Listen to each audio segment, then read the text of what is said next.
27 апрельда башқұрт тілінен халығара диктант ядабыд. Әдірлік барышын башқұрт тілін хақлауғам үстері ойышмағы етексігі Гүлназ Юсуповынан барлайбыд. Хайырлы ерті, Гүлназ Рәуіл қыды. Хайырлы ерті. Хайырлы ерті, көрі шатпыд беректі мұттыр тема. Хәмдәйінде бұйылмын алтынсы тапқыр ядасақпыд. Ядасақпыд дегенін тұрағында хүлешір алдын, өткен елдігарды қатырға түшіп, бұлардың хөдінтелерін де барлап кетеген. Біз халықара диктант 2019 жылдан берлі ядабыд бит, енді бірінші жылда бізден 70 мың кіші болғайын енді. Екі кемелде ядығайын башқұрт тілін үйрене башлағандар үшін, һәм башқұрт тілін хейбет білгендер үшін. 2020 жылдан енді біздің үш кемелде бола башланы Төньяк Көнбайыш диалектінде башқұрт тілін үйрене башлаушылар үшін, һәм башқұрт тілін хейбет білушілер үшін, һәм біздің 2020-2023 жылдарда біздің 300 мыңдан ашып кіші қатнаша. Һәм олар түрші категорияларға бөлінелер бітінді. Башқұрт тілінде хейбет хүлешушілер кемелі әр вақытта алдарақ барайынды.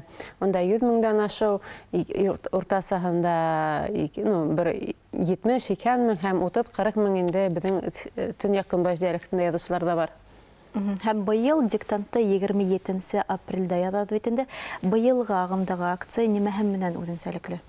Бұйыл біз түрлі офлайн майдансақтар боласақ, онлайн майдансақтар боласақ, біз әдің телевидениялар тура эфирді ядасақ, біз сағат 11-де баштанасақ бітінде.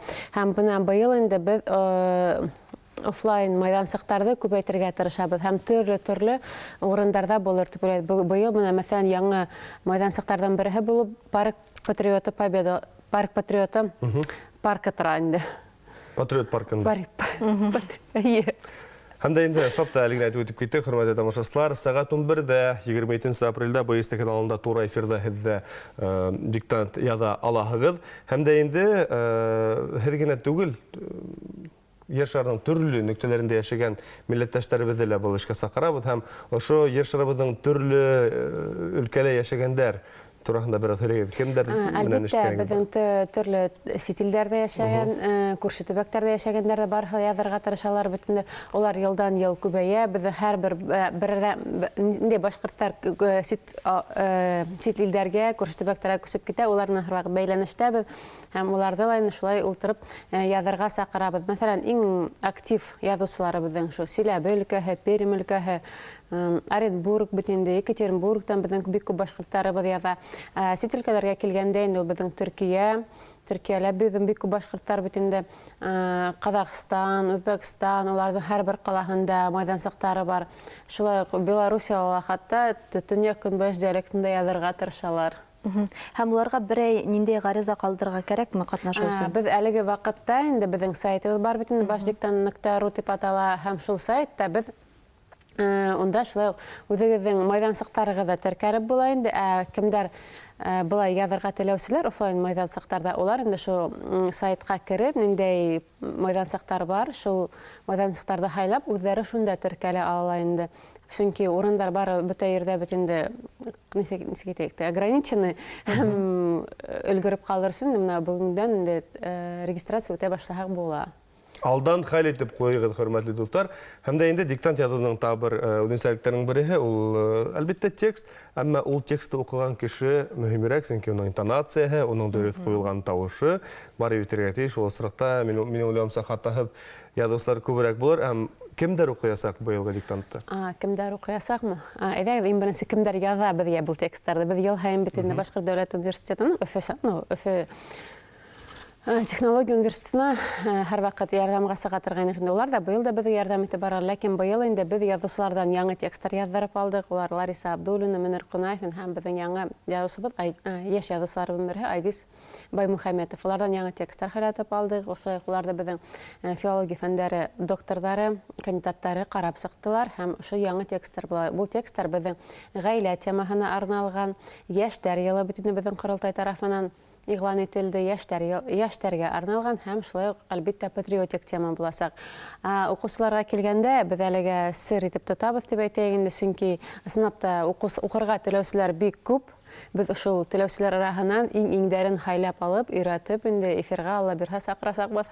Һәм ошо текстларга килгәндә өс текст уйлапса Өс кимәлдә буласак бөтендә ауырак кимәл. Иң башкорт телен һәйбәт белгәннәр өчен, ысын башкортлар өчен дип әйтәйек инде. Һәм башкорт телен өйрәнә башлаганнар өчен бунда инде безнең башкортлар гына язмай, бөтен төр башка милләт кешеләре лә катнашып яза алалар. Һәм инде өченче безнең кимәл төньяк көнбайыш диалектында ла буласак.